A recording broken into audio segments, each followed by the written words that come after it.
I'm setting the YouTube first to go online. All right.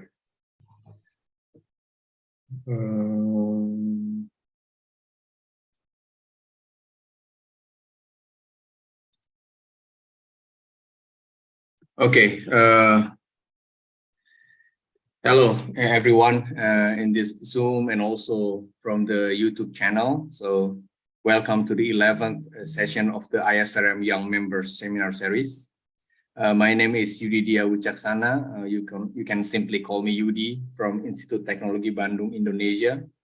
Dr. Zihong Zhao from Tsinghua University, China, and I, as a part of the ISRM Young Members group, are happy to chair this 11th monthly seminar. And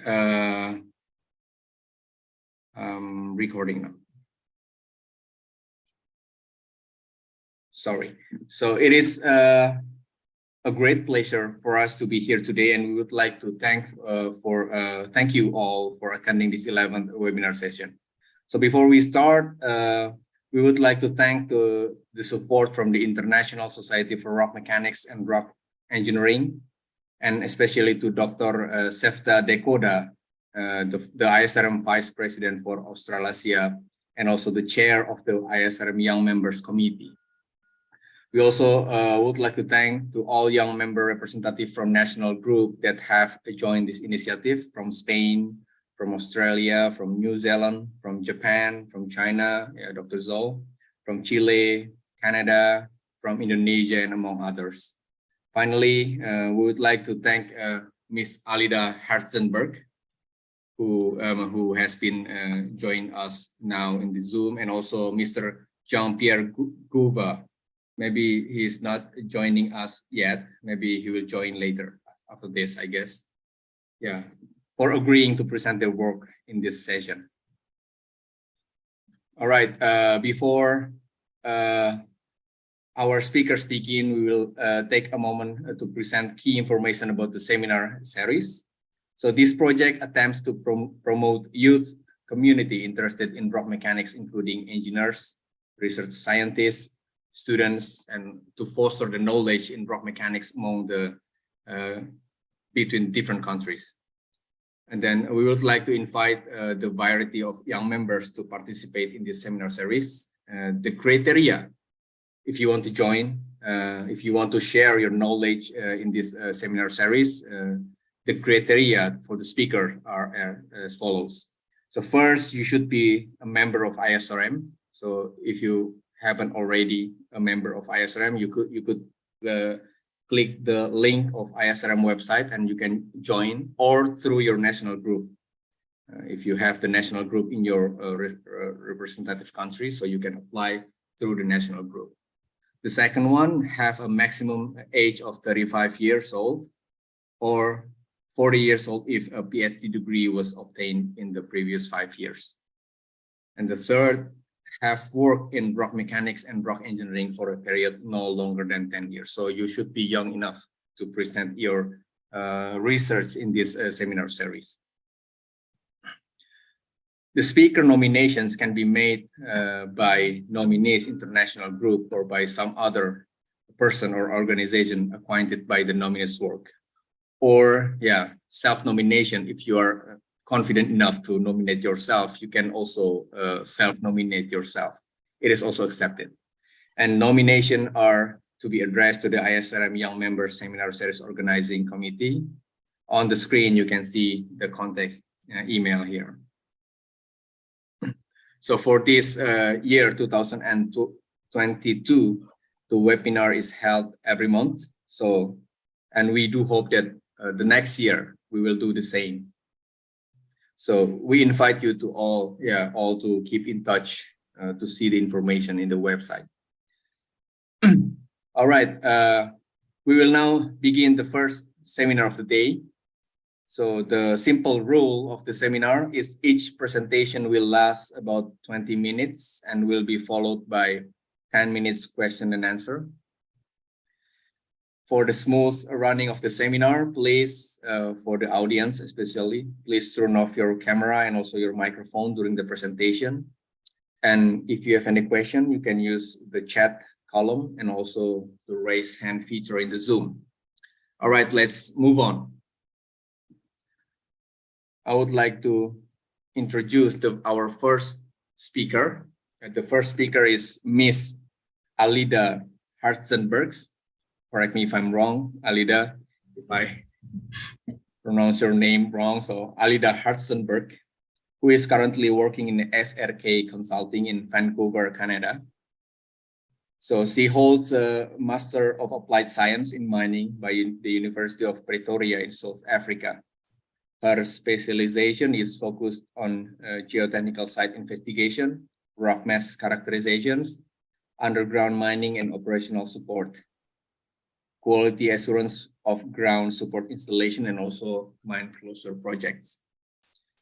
Today, she will be presenting the talk entitled Structural Mechanism Contributing to a Large-Scale Hanging Wall Instabilities on the UG2 Reef Horizon. Okay, Ms. Hartzenberg, Alida, yeah, the floor is yours. You can share your screen. Thank you so much. And I want to thank the ISRM for this opportunity to present today. So yes, let me just quickly get this right.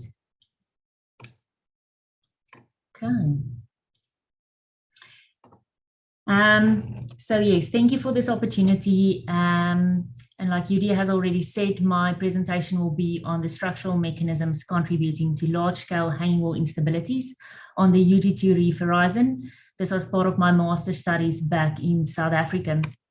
So the outline of my presentation, the main focus will be, I will show a lot of pictures, basically trying to explain this problem that is experienced on some of the South African mines in terms of the impact of regional and secondary geologic structures, as well as the impact of alteration zones. I'll give a bit more of an explanation of these alteration zone along the pyroxenite layers, the findings in terms of what are the best proposed remediation strategies, and then a few conclusions. So if we look at this picture of the Bushveld Igneous Complex, I'm trying to see if I can just, move this away or to the side. So this is the Bushveld Igneous Complex located in the northeastern part of South Africa, and where a lot of mining operations currently exist. The areas indicated by stars along the eastern limb as well as the western limb, and also an operation up in Zimbabwe, have experienced these large-scale hanging wall instabilities that led to massive collapses, and in some cases large ore reserve write-offs. So it is very important that we address these problems. And one of the main things that were identified with these studies is basically the inability of personnel to proactively identify these structures and to address it, where some of these structures also lead to potential pillar instabilities. So I just included these pictures for a bit of context on these narrow tabular ore bodies. What does it really mean? So if you have a vertical shaft going down, you have off-reef development below the reef horizon, this gray area showing the reef. So in the area that I'm going to discuss, the reef strikes from east to west and dips approximately at 10 degrees towards the north. So it's a shallow dipping ore body where the reef is about 1.2 meters in thickness. So you can see it's a very, like the stopes are only 1.2 meters in height. So basically for people to get in there, it's very labor intensive in South Africa. People sit right at the face drilling and installing support. And as we know in rock mechanics, the face area is actually the high risk area. So it's very important to address these problems and to identify these instabilities that it can be addressed as soon as possible to prevent large scale falls of ground. Now, with this continuation of this ore body, it is disrupted by large geologic structures, associated secondary structures, and a structure I'm going to focus on a lot is one that strikes west-northwest to east-southeast, basically across the ore body. And that should be taken into consideration if we look at the mining layouts.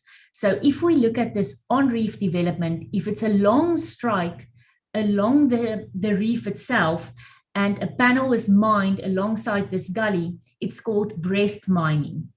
If the gully is developed up dip or down dip that raise and there's mining on both sides of this gully, it's called dip mining.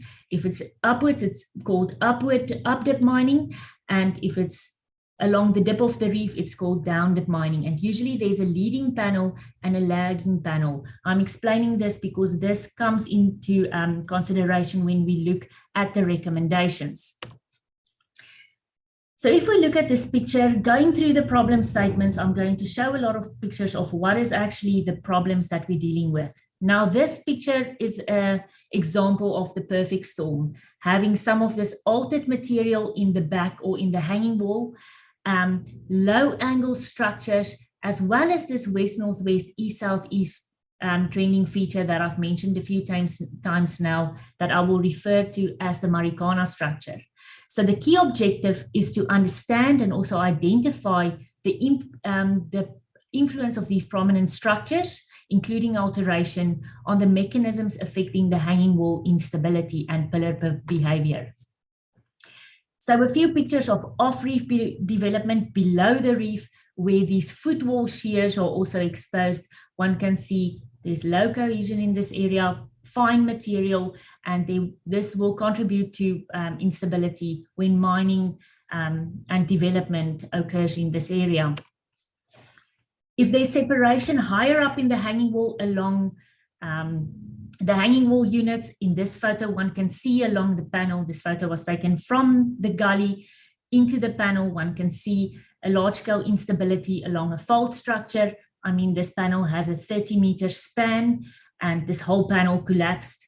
This is typically what those Marikana structures look like. So the proactive identification of these structures will help to prevent this if the correct support is installed and the correct mining methods are applied. Another example of separation in the hanging wall, this is also a stope where the original stoping height was 1.2 meters because of the separation in the hanging wall. This panel was basically close to 30 centimeters, and this is not high stress environments. This is basically shallow mining environments, high tensile stresses, but it's separation in the hanging wall that basically crushed these grout packs, and as well as this, the buckling of the timber elongates. So to show what these ram structures look like, you get a flat part of it and then also an inclined part. This picture with some scale, Miriam, one of my colleagues back in South Africa, showing the UG2 reef. These structures can ramp through the UG2 reef and into the hanging wall. And so one can see there will be an increase in the size of this wedge. The thing with the ram structures, these low angle structures, it's quite difficult to identify. It's only once a fall of ground occurs or when the separation occurs that one actually sees it. So what we've tried to do at the mines is basically coach people underground to proactively identify these structures. We can see that the rock bolts are doing its job in the panel. A few additional grout packs in this area might have been advised.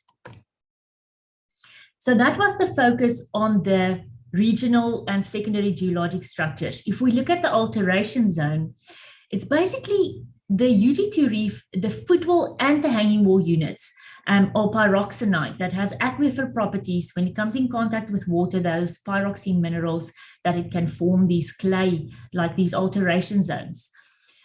The problem is it can be quite thick and it's quite anomalous. Basically, on strike and on dip, it's difficult to determine the thickness of this unit, what is the extent of this unit.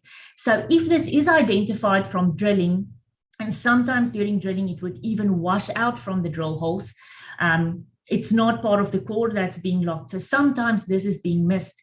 So another coaching for the geologist was that to make sure areas where this potential alteration zone occurs, to make sure that it's captured in the logging. If more drilling is required to identify this, it should be considered. Now, the typical issues experienced with the alteration zone, if it's directly above, this is the UG2 reef, in the hanging wall, unraveling around support units occurs. So it's very difficult to support, and this also causes dilution to your reef.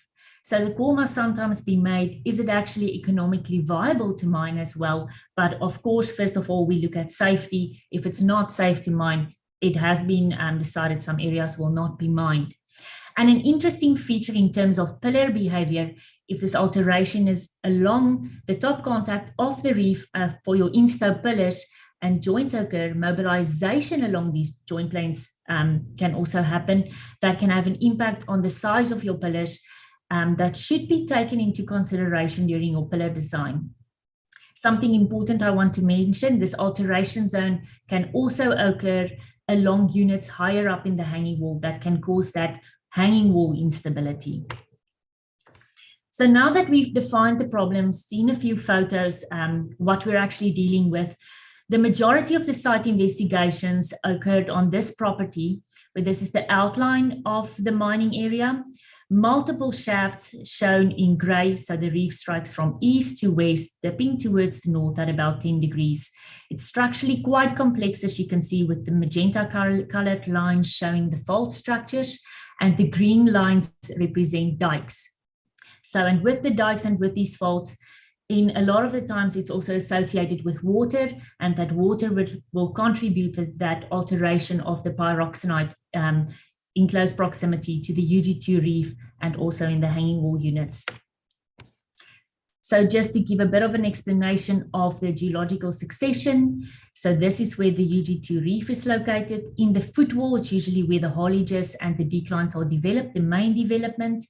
And then above the reef, the pyroxenite is the green units. But there's an interesting feature called the UG2A markers. It's thin chromatite stringers in the hanging wall. Separation can occur along these structures, and then as well as the hanging wall 1A, hanging wall 2 contact.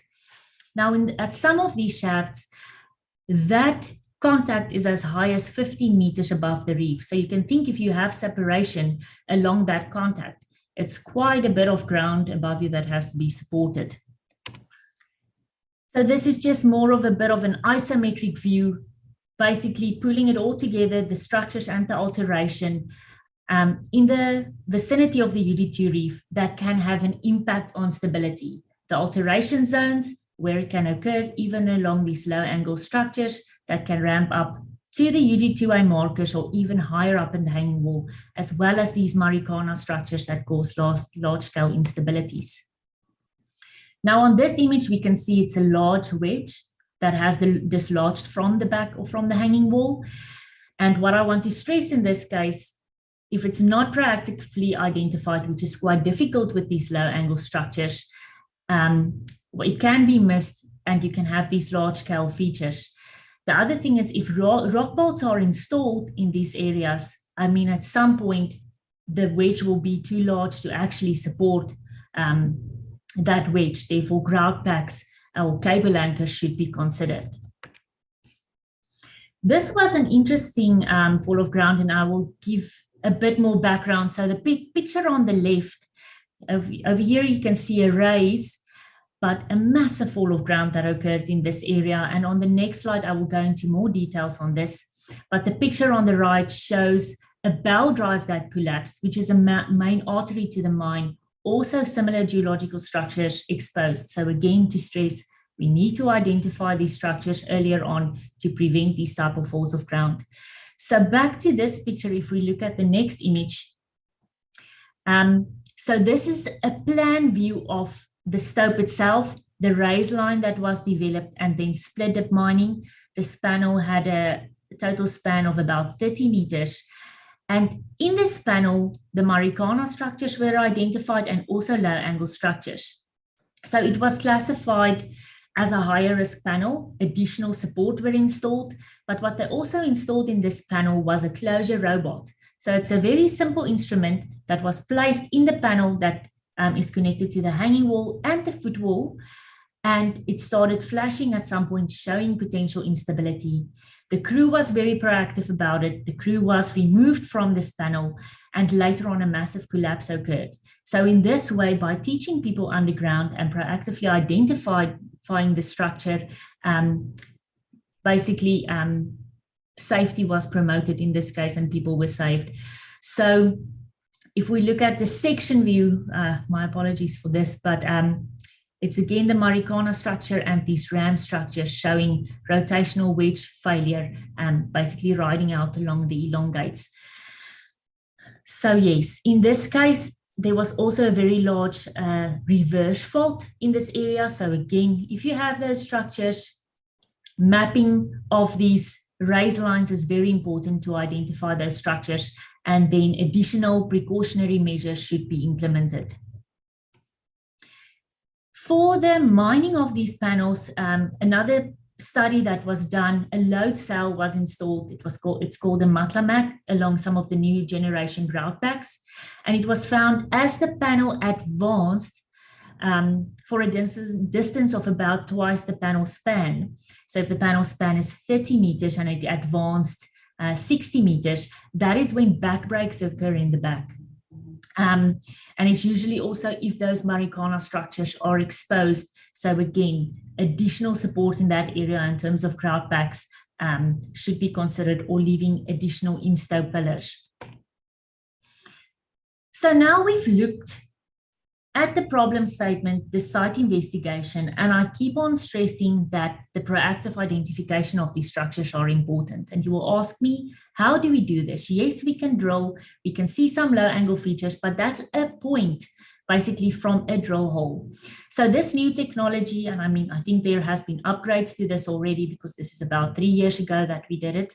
It's called a subsurface profiler. Now, what's great about this instrument, it's very easy to use, a little roller that you roll along the back, and it immediately collects data of the structures in the hanging wall.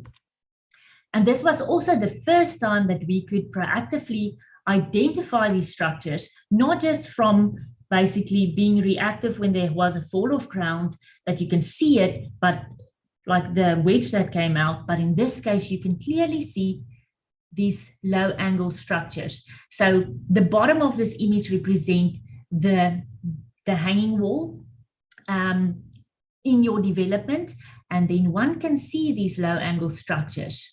In this case, the UG2A markers are located at about 4 meters in the hanging wall, and there was also a structure that ramped up as high as the hanging wall 1A, hanging wall 2 contact. What's interesting, you can clearly see the Marikana structure, and we confirmed this with that scan that you can see that pegmatite vein. What's important to note on this image, it's just some of this noise or roof bolts that were installed. So it's important to note where you actually go across a roof bolt that you just noted and not mistake that for a structure. Now, what's great about this little instrument, if people are mining in a panel, because mining is very dynamic, if they suspect that there's potential structures that can cause issues, it's almost, you have to be very proactive. This little instrument can be taken underground quickly, do a scan, see exactly what's going on in the hanging wall to give suitable recommendations for that workplace. So in terms of the mining directions, we've now discussed how to identify these structures, but the panel span and the mining direction plays a very big role when these regional structures are exposed. So as I previously mentioned, in the case where there's breast mining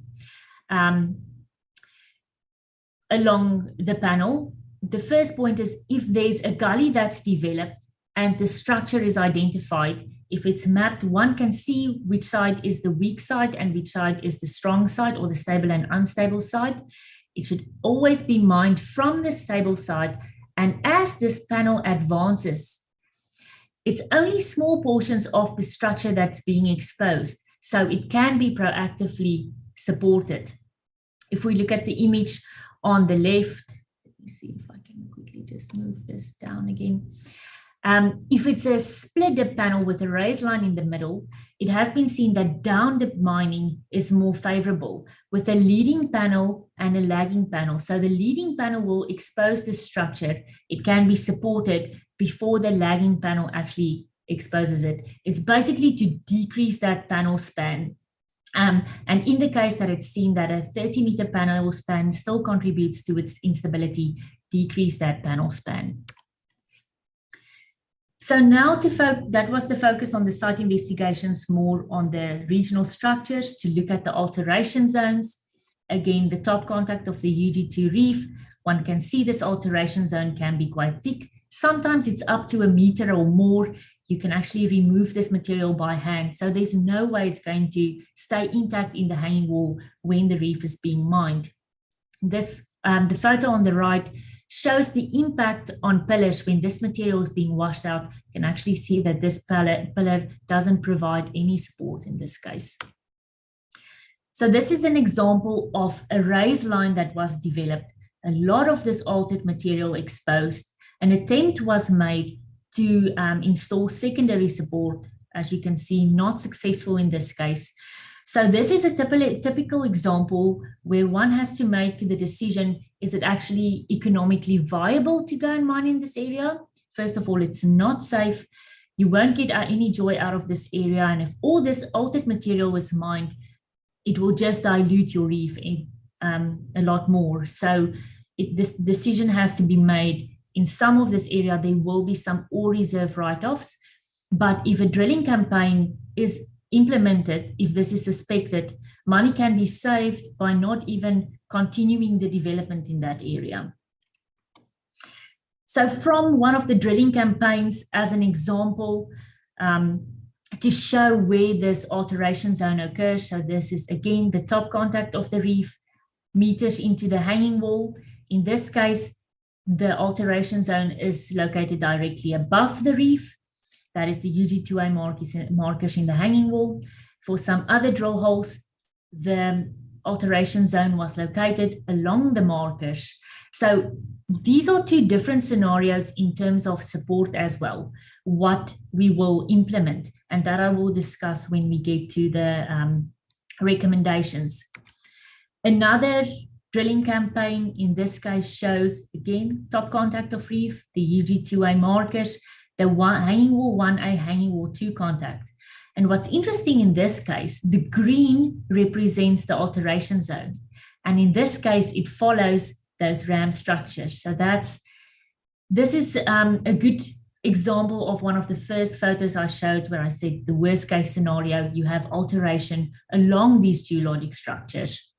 Again, something else that was interesting that was done along these vertical drill holes that were drilled into the hanging wall, a borehole camera was inserted to actually see if there's any separation along structures, if there's any separation along hanging wall contacts. From the drill core, we could actually see this alteration. It was well preserved. So it's a combination of underground observations, borehole camera investigations, the subsurface profiler looking at the core. So everything should be integrated and used to actually see what will be the best to understand these structures and what will be the best recommendations.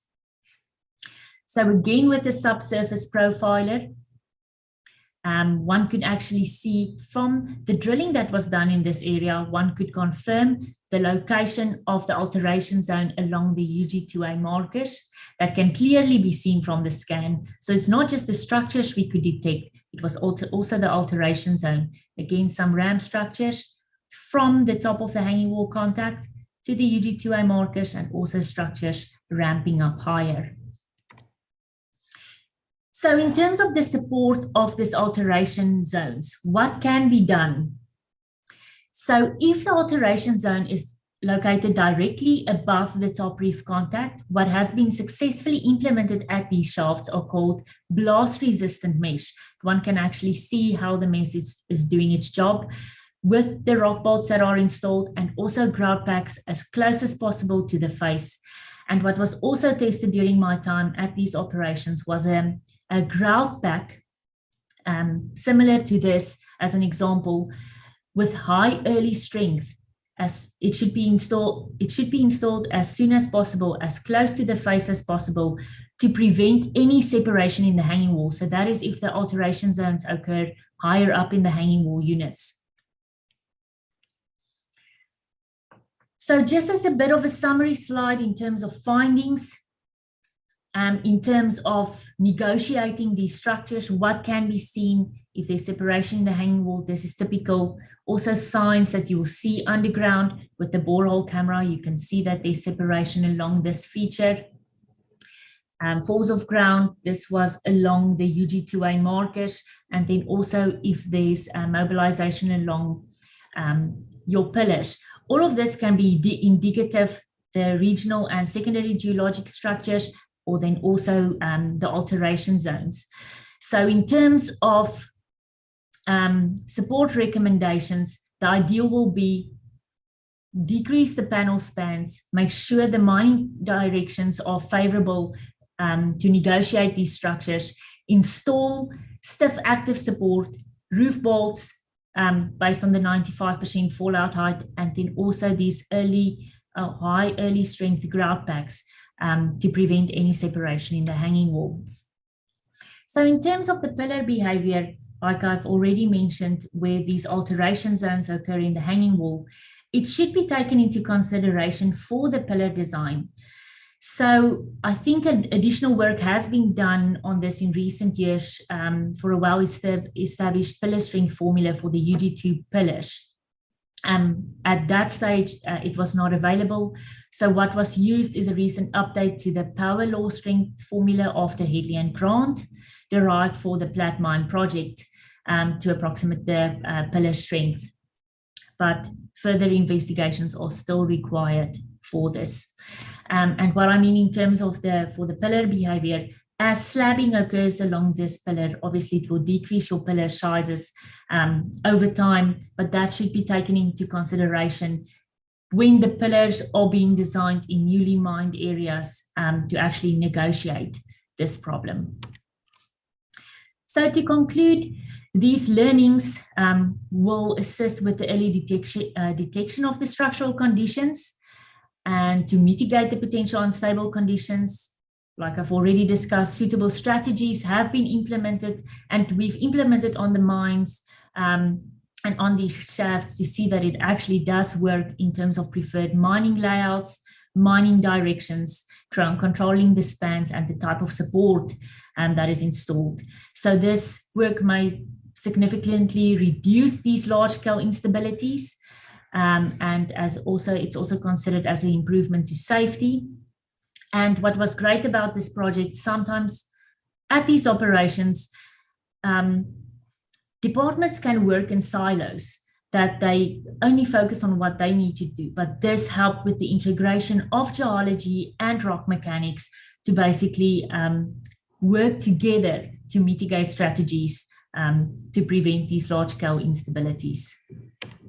And then just as acknowledgement for the property where I actually collected this data, my supervisors, Dr. Michael Duplessis and Prof. Francois Milan, for their patience and the additional work that they put in and to help me with this project. And then also, I want to thank the ISRM for this opportunity. Thank you so much.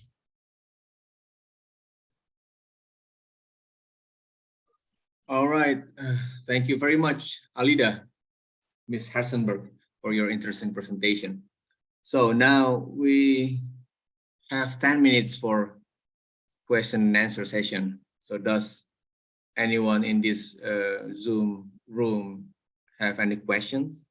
Please raise your hand directly or whatever you want, because I don't know. I guess the second speaker doesn't show up yet, so we still have plenty of time for Alida. Anyone has questions?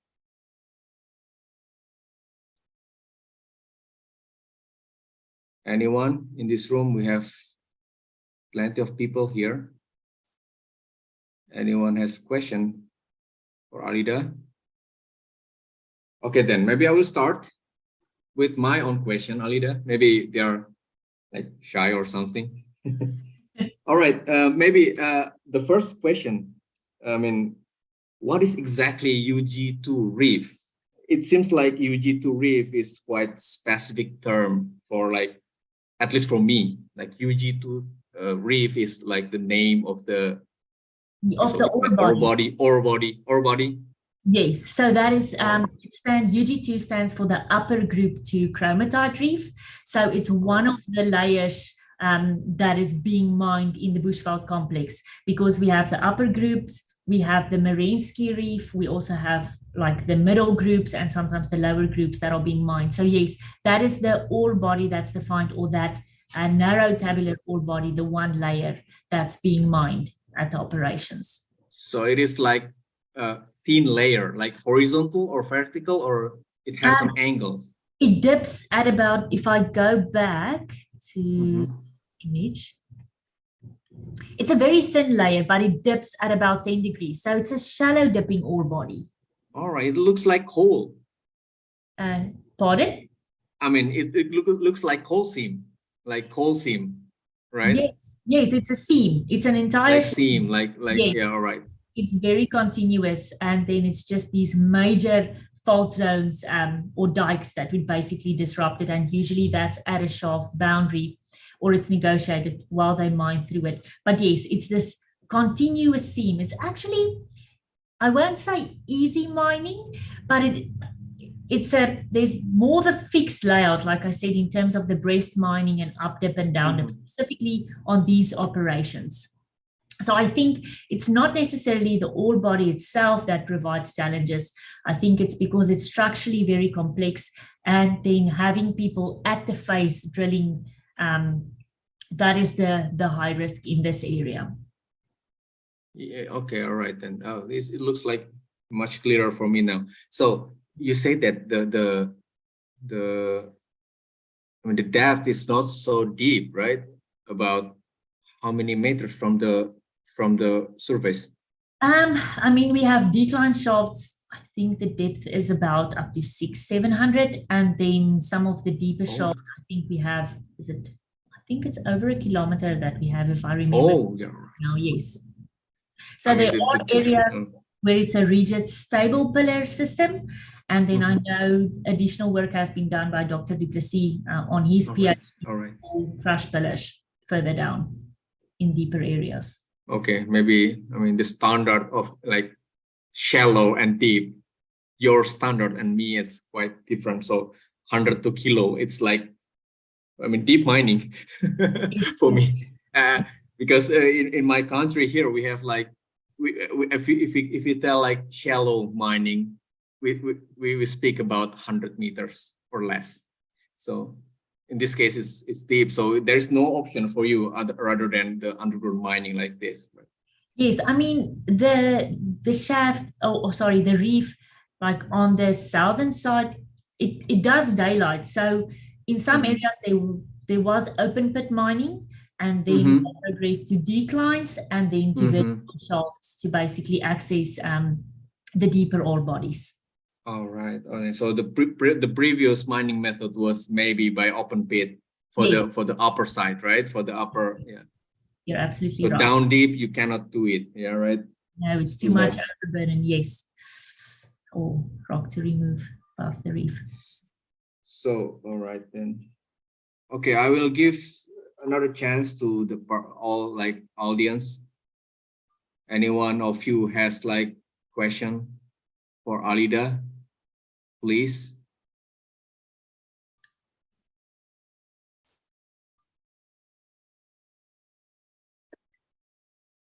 Dr. Zhou, maybe you have something. Yes, may I ask question? Yes. All right, please. Yes, thank you very much. First of all, for your very interesting seminar. Actually, probably you already talk about that, but I didn't follow properly. Yes, how to measure the discontinuities in the rock mass? Because I think you give the angles to identify the unstable block. I didn't follow that, how to measure the surfaces inside the rocks. So are you, just for me to understand the question, so it's basically just how do we identify those low angle structures? Yes. So first of all, I think and I can explain it on this image as well, as a raise is being blasted, it has a larger dimension. It's about 2.2 meters in height.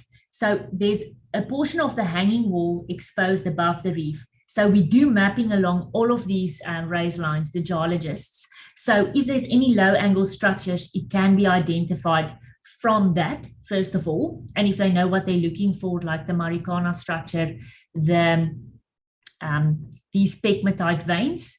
So yes, that can be measured by doing the mapping in the gully itself. But in terms of identifying the low angle structures, say for instance in the stope, and my apologies for jumping around now, but this subsurface profiler. So as they walk along the gully, and this can also be used in the stope, it's like this little roller that you just roll along the hanging wall in a straight line, and it will detect these structures in the hanging wall. So you can actually see what is above you. And sometimes in the hanging wall, if you look up, you would see some structures, but you might not be able to identify if it's a low angle feature. But by using this subsurface profiler, one can actually see these low angle structures. Yes, I think it's very cool. Yeah. And the other question is, if you identify this fracture, shallow fracture, and I mean the support methods, techniques. So do you have some ideas how to fix that? In terms of what we do for support in this case? Yes, it is. Yeah. Okay. So for these underground stopes, we usually have systematic support recommendations or support standards that for a certain ground control district, they have a support standard. If the rock engineer visited an area or they're being called by the shift supervisor of that area, we look at the area and we can recommend additional support to be installed. Now, the ideal in this situation will be decrease your support spacing to increase your support resistance. So decrease the bolt spacing, install more bolts, install grout packs at a smaller spacing, and then if some of these regional structures are identified, it might also be advised to decrease the span that's being mined. If it's a 30-meter panel, decrease it to a 25-meter panel to help to decrease that instability. So yes, this is very proactive site-specific recommendations that the rock engineer will then issue, that the crew and the supervisor has to sign off, that they understand it. They install the support, and a follow-up visit from the rock engineer will also be done. Okay, thank you. Thank you very much for your answer. You're welcome. All right. Does anyone has questions from the floor?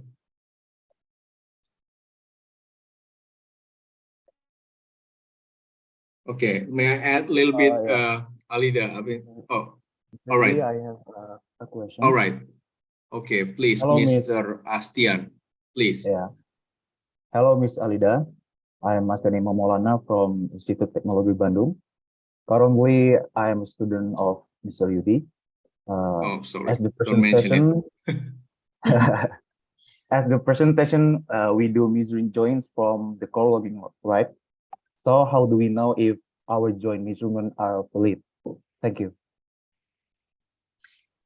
Sorry, it broke up a bit. Can you please just repeat your question? Okay. We do measuring joints from the core logging, right? From the? Core logging. Yes, from core for logging. the logging, right? Yes. Yeah. So how do we know if our joint measurements are valid? The data from logging are valid. Thank you. Okay, so it's a very interesting question, and thank you for your question, Astian. So basically, yes, from core, we would measure our joint sets. If that drill hole is in the area where we're actually experiencing issues, yes, all of our drill holes will be logged. But in this case, it's more focused on the operational side, going underground physically to these working areas and doing mapping underground to get those joint measurements, measuring the strike underground, the depth of these structures, What are the conditions of these joints? Does it have an infill? So it's more about proactively identifying the structures underground to get that orientation of the structures.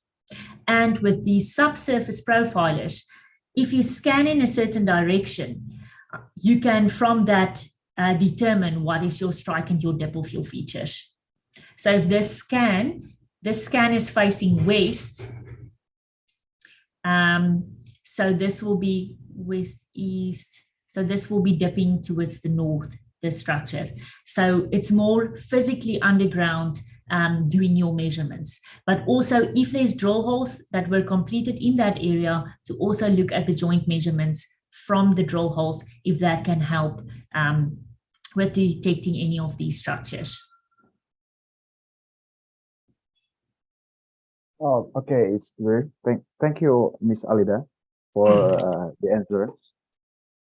You're welcome. Okay, Alida, I mean, it looks like the subsurface profiler is very cool. Like the red one, may I ask a little bit detail about this? What is the red color? What does the device read?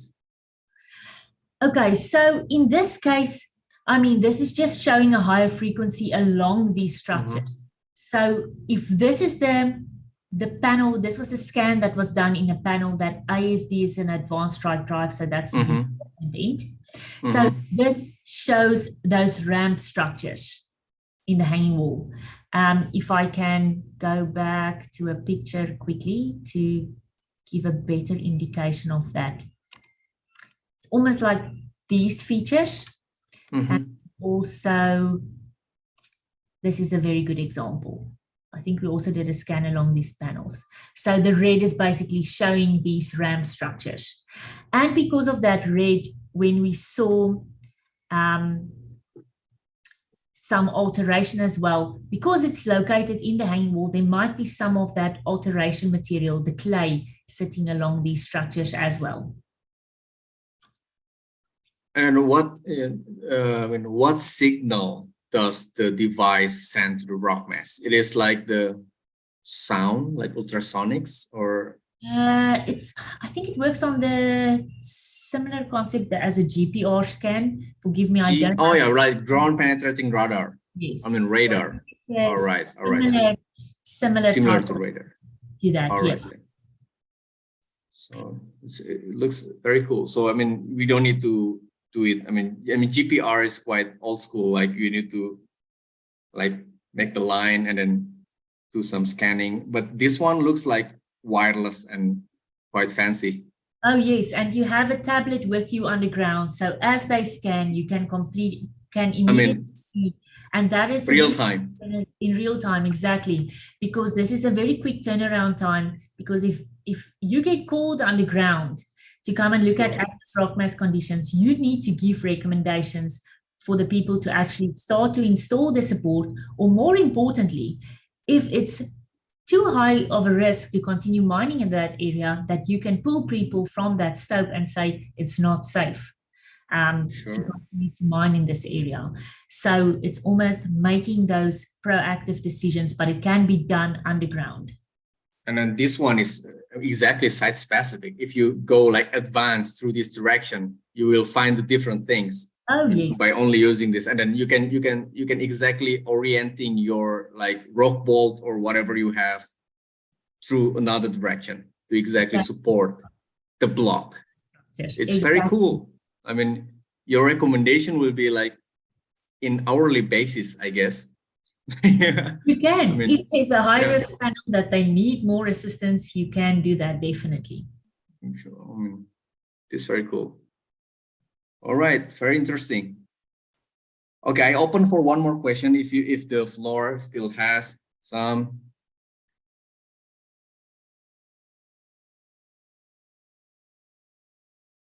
I guess, yep. That's all, Alida, I guess. I mean, nobody has questions anymore. Then thank you for your interesting presentation, and then thank you for joining us. Yeah, thank you for your contribution to the ISRM Young Member Seminar. Okay, maybe Dr. Zhao, Zihong, I'll give the chair to you. Are you still online? Yes, All right. thank you, Yodi. Thank you, Alida, for your interesting talk. And the second speaker didn't show up. I think we have to close the session now. And we would like to thank Ms. Alida Hartzenberg for the very interesting and valuable presentation that addressed the very interesting topic in rock mechanics and rock engineering. We hope that this seminar provides you new insights and new challenges for future research, and it could be a periodic event for sharing ideas about rock mechanics and related topics. For this reason, we want to invite you for the next seminar that will be virtually held in 2023. The dates and the presenters will be announced in the near future. Further information about the event will be available on ISRM newsletter and website, so keep in touch not to lose the next webinar. And if you are interested in participating, please contact us by email. I think you can find the email on screen. Thank you very much for your participation and have a wonderful and safe day. Thank you very much once again. Thank you. Thank you. Thank you very much, Dr. Zhao. Thank you, Alida. I hope to see you someday. I mean, keep in touch. Yes. Thank you, everybody. Thank you. Take care. Okay, take care. Bye. Bye.